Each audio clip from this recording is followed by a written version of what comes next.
I never expected a simple visit to my neighbor's house to change everything, but the moment her arms wrapped around me, and she refused to let go, I realized this was no ordinary embrace, it was a confession without words. I've lived in this neighborhood for nearly 2 years now, and in all that time, I've never stopped noticing her. She wasn't someone you could overlook, not because she tried to be seen, but because there was something in the way she carried herself, something quiet and unshakably graceful. She was my neighbor's wife. A woman in her early 40s, with a presence that felt both comforting and untouchable. I'd watch her sometimes from my window or when I walked past her garden, never in a way that felt wrong, just admiring the way she seemed to belong so naturally in the world around her. Her garden was always alive with color. Roses climbing the fence, marigolds scattered like fire in the soil, and jasmine that filled the air with its soft fragrance on summer evenings. Often, I'd see her out there with a pair of gloves, brushing dirt from her palms, tucking a loose strand of hair behind her ear when the breeze would play with it. That small, unthinking gesture, so ordinary, yet so full of grace, left me strangely mesmerized. And then there was her laughter. I only ever caught pieces of it, drifting through the thin air between our homes, usually when she was on the phone or speaking to a friend. It wasn't loud or careless. It was warm, like the kind of laugh that makes you feel safe, even if you weren't part of the joke. What struck me most, though, was how she carried silence. She wasn't the kind of person who filled every moment with chatter. No, she moved through her days with a calmness, as though she was holding back whole oceans of thought behind her steady eyes. That quietness drew me in even more than her beauty. She was beautiful, yes, but not in the fleeting, obvious way that turns heads on the street. Hers was a beauty that settled into you slowly. The lines around her eyes when she smiled only deepened her charm, proof that she had lived, laughed, maybe even hurt. There was strength there, but also something softer, something vulnerable that only revealed itself in unguarded moments. I remember one evening clearly. The sun had just begun to dip low, painting the sky in streaks of gold and pink. I saw her step onto her porch, holding a small mug in both hands. She didn't see me, and I didn't call out to her. I just watched as she leaned against the wooden railing, her hair catching the light, her eyes fixed on the horizon. There was a stillness to her, a kind of peace that wrapped around me even from a distance. And for reasons I couldn't explain, my chest tightened. Not with desire, not yet, but with a kind of quiet fascination. A recognition. I didn't know then how close our worlds would come to colliding, or how her arms would one day wrap around me and refuse to let go. But in that first glimpse, gentle, fleeting, almost sacred, I felt the first spark of something I didn't have a name for yet.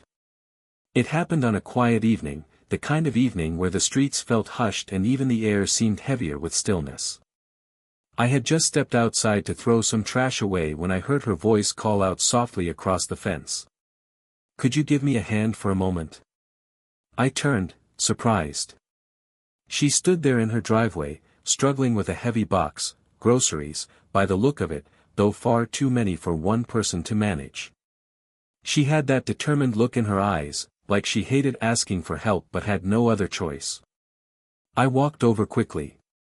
"Of course," I said, taking the box from her arms. The weight of it nearly tipped me forward, it was much heavier than she let on. She gave a small laugh, brushing a loose strand of hair from her forehead. "I may have overestimated myself," she admitted, her voice carrying that calm warmth I had come to recognize. We carried the things inside together, and as I stepped into her home for the first time, I was struck by how different it felt compared to mine. My place was plain, functional, a few personal touches here and there. But hers felt alive. There were photographs lining the hallway, shelves filled with books, the faint aroma of fresh flowers and something faintly citrus lingering in the air. It was the kind of home that seemed to breathe, to hold stories in its corners. She moved with practiced grace, setting things in their places, and I followed her lead, placing the box gently on the kitchen counter. The soft glow of a lamp lit the room, wrapping everything in a golden hue. "Thank you," she said, her eyes meeting mine briefly. It should have been a simple glance, no more than courtesy, but it lingered. There was something in it, something unspoken, like she was truly seeing me, not just acknowledging my help. I found myself smiling without meaning to. "Anytime," I replied, and I meant it more than she probably realized. We made small talk as she put away the groceries. She asked about my work, my studies, little things. Nothing profound, yet her attention made each answer feel weightier, as if she was genuinely interested in every detail. That kind of presence, of being fully there with someone, was rare. At one point, when she handed me a bag to set on the shelf, our fingers brushed. Just a small touch, so fleeting it could have been accidental. But my skin tingled where it met hers, and I caught the tiniest pause in her movement before she drew her hand back. Neither of us spoke of it, but the silence that followed wasn't empty. It was heavy, filled with something unnameable. I left a short while later, the evening cool against my skin as I stepped back into the night. But I carried more than the memory of lifting groceries. I carried the warmth of her voice, the subtle fragrance that had clung to my shirt sleeve, the weight of her gaze lingering in my mind. It was just a simple favor between neighbors. That's all it was. At least, that's what I told myself as I lay awake that night, replaying the smallest details over and over, unable to shake the feeling that something had quietly shifted between us. After that evening, things seemed to change between us, though not in any way that others might notice. It was in the little things, the small moments that began to stitch themselves quietly into the fabric of my days. Sometimes I'd find her sitting on the porch in the early morning with a cup of tea, the steam curling into the crisp air. If I was heading out, she would look up, catch my eye, and offer the kind of smile that lingered long after I walked away. Other times, I'd come home from work to find her tending the garden again, brushing soil from her fingertips, and she would wave me over for a brief chat about nothing in particular. These weren't grand encounters, no dramatic confessions or sweeping gestures. But it was the ordinary that began to feel extraordinary. One afternoon, she invited me to sit with her on the porch while she poured herself a second cup of coffee. I remember the way the sunlight filtered through the trees, painting shifting patterns across the wooden steps. We sat side by side, not too close, yet not far enough to feel like strangers. She asked me about my day, and I told her about work, about how frustrating it could be, about how sometimes it felt like I was running in circles. She listened, not just nodding politely, but listening in a way that made me feel as though every word mattered. And when she responded, it wasn't with easy encouragement, but with thoughtful honesty. She shared a story from her own life, a memory from years ago, something that carried the weight of experience. Her perspective felt grounding, like she saw the world through a wider lens, and for reasons I couldn't explain, I wanted to keep hearing more. At one point, as she reached to take her mug from the railing, her fingers brushed lightly against the back of my hand. Just the softest contact, but enough to send a current through me. I froze, and for a split second, so did she. Our eyes met, and in that silent glance, a question seemed to hover in the air, unasked, unanswered. She withdrew her hand slowly, as though reluctant, and I felt the absence of her touch as keenly as the touch itself. The days that followed were filled with more of these small, lingering moments. A shared laugh over something trivial at the corner shop. The way she would lean just slightly closer when showing me a book from her shelf. The pause in her gaze when our shoulders nearly brushed while walking side by side. None of it could be explained away as deliberate, and yet none of it felt accidental either. And each time I walked away, I found myself carrying her presence with me, the echo of her voice, the scent of her perfume, the memory of her hand brushing mine. Little by little, without either of us speaking it aloud, something unspoken was building between us. Something fragile. Something dangerous. And yet, something I couldn't bring myself to resist. It was late one evening when the tone between us shifted. The air outside carried that coolness only autumn evenings seemed to hold, the faint rustle of leaves, the steady hum of crickets in the distance. She had invited me in after we'd both lingered too long on the porch, and I followed her into the warm glow of her living room. A single lamp lit the corner, its amber light softening the space, making shadows stretch lazily along the walls. We sat across from each other, mugs in hand. The silence between us wasn't uncomfortable, but it felt weighted, as though something sat just beyond words. She stared into her cup for a long time before speaking, her voice quieter than usual. "You know," she began, almost hesitantly, "sometimes this house feels too quiet." I didn't move. I only listened, sensing she was offering me a piece of herself she didn't often show. She went on, her fingers tracing absent circles along the rim of her mug. "People see the surface, the garden, the smiles, the neat little routines, and they think everything must be perfect. But there's a kind of silence you can't explain to anyone. The kind that fills every room, even when someone else is in the house." Her words hung in the air, delicate but heavy. I wanted to say something, anything, but I couldn't. And maybe she didn't need words. Maybe she only needed me to listen. Her eyes lifted then, meeting mine. There was no bitterness in them, no anger. Just resignation. A deep, quiet loneliness she had kept hidden for far too long. I swallowed, my throat tight, and set my mug aside. "I can't pretend I understand," I admitted softly, "but I'm here. I'm listening." Something in her expression faltered, like a crack in carefully built armor. Her lips pressed together as though holding back something fragile. For a moment, I thought she might look away, but instead she leaned just slightly forward, resting her elbows on her knees, her gaze still locked with mine. "It's been years," she whispered. "Years since I felt like someone really saw me. Not just looked at me, not just passed by me, but actually saw me." Her voice trembled on that last word, and before I could think, my hand moved. Slowly, cautiously, I reached across the small distance between us and laid my palm over hers. Her skin was warm, her fingers still tense at first. But then, little by little, she relaxed beneath my touch. She didn't pull away. The silence stretched, filled only by the sound of our breathing. My heart was pounding, but I didn't dare move. She was still staring at our joined hands, as though the simple gesture meant more than either of us wanted to admit. When her eyes finally lifted again, there was a glimmer in them, soft, vulnerable, achingly human. And in that fragile moment, sitting in the quiet of her living room, I realized, I wasn't just hearing her loneliness. I was feeling it. It had reached across the space between us, pressing into my chest, leaving a weight I knew I wouldn't be able to forget. The night of her confession didn't end the way I expected. For a while, we simply sat there, side by side in the dim glow of her living room, her hand still resting beneath mine. Neither of us spoke. Words felt too fragile, too clumsy for the kind of silence that had settled around us. It wasn't empty. It was alive, like the air between us carried something unspoken, something trembling just out of reach. I felt her exhale, a long and weary breath, and she leaned back against the sofa, her gaze drifting toward the window.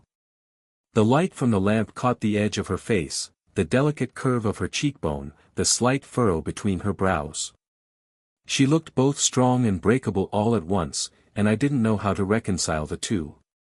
Then, without warning, her voice cracked softly in the stillness. "Do you ever get tired of being strong?"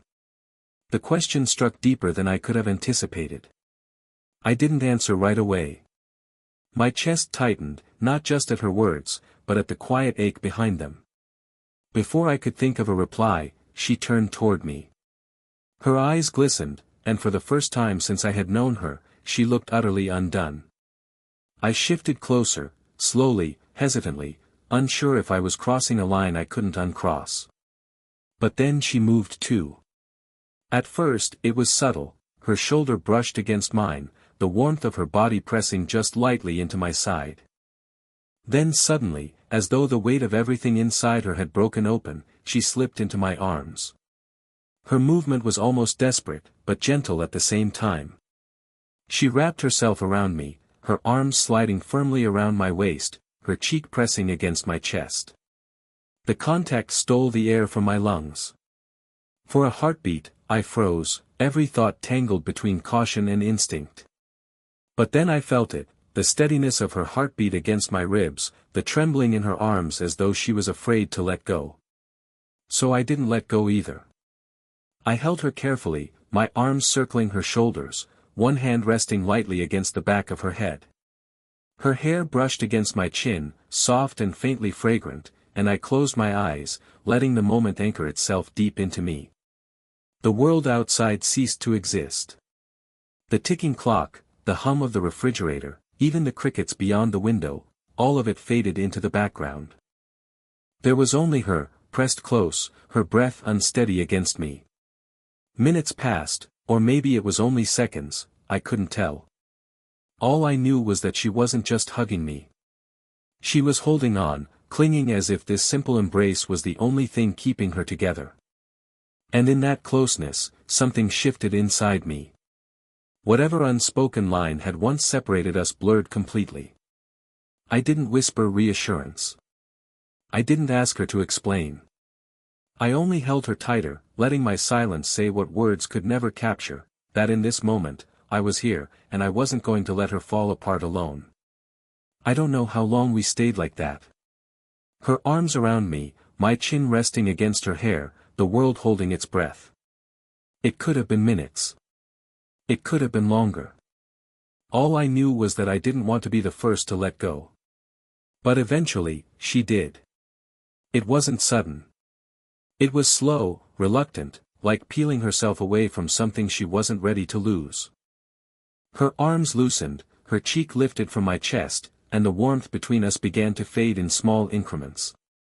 She didn't move far, though. Just enough that I could see her face again.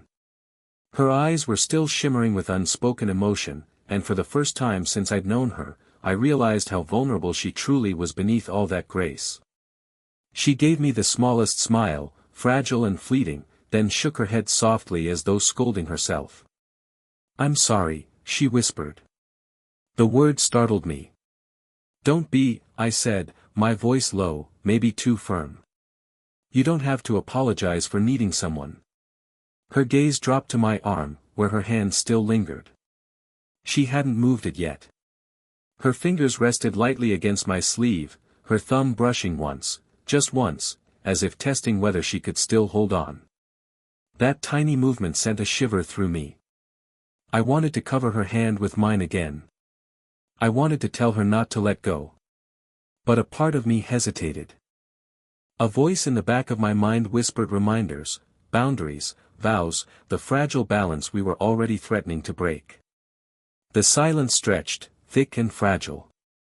The only sounds were the quiet ticking of the clock on the wall and the faint rhythm of her breathing. When she finally pulled her hand back, it felt like a loss far greater than it should have been. My arm felt empty, cold in the absence of her touch. She leaned back slightly, creating space between us, though not much. Just enough to remind us of the line neither of us dared to cross.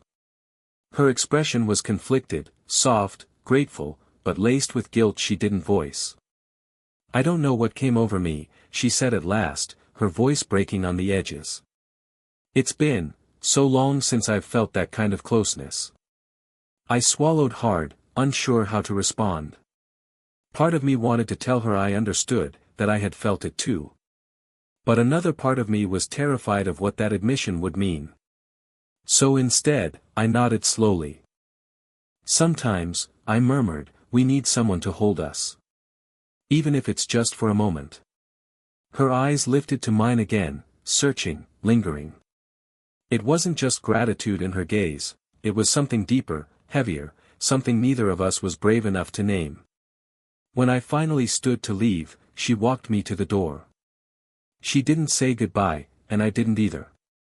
We just looked at each other in the dim glow of the porch light, our silence more telling than any words could be. And as I stepped into the night, my heart still racing, I knew that hesitation had only deepened the pull between us. The night air greeted me as I stepped outside, cool and still, carrying with it the faint scent of jasmine from her garden. For a moment, I stood there on her porch, not quite ready to leave, not quite able to stay. Behind me, the soft glow of her living room spilled through the open doorway, painting her silhouette in amber light. She lingered there, framed by the doorway, her hand resting lightly against the wooden frame. Her expression was quiet, almost unreadable, yet her eyes carried that same lingering softness I had come to know, eyes that spoke more than either of us dared to put into words. I turned back to face her fully, caught in the silence between us. It wasn't awkward. It wasn't empty. It was the kind of silence that held meaning, the kind that makes you feel as though time has slowed just for the two of you. For a moment, I thought she might say something, an explanation, a promise, a confession. Her lips parted slightly, but no words came.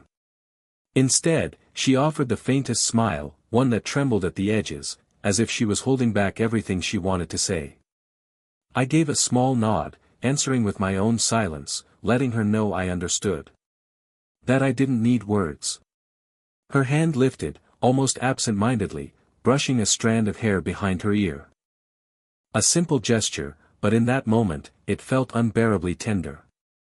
The porch light caught the curve of her cheek, the warmth of her skin, the quiet strength in the way she held herself despite the vulnerability she had just shown me inside. "I should let you go," she whispered at last, her voice soft, carrying a weight that made it sound more like "I don't want to let you go." I smiled gently. "Good night," I said, my voice low, steady, even though my chest ached with the weight of everything left unsaid. She didn't answer right away. She only looked at me for another long moment, her eyes holding mine with a kind of fragile intensity, before she finally whispered back, "Good night." As I walked away, the sound of the door closing softly behind me echoed like the end of a song. Yet it didn't feel final.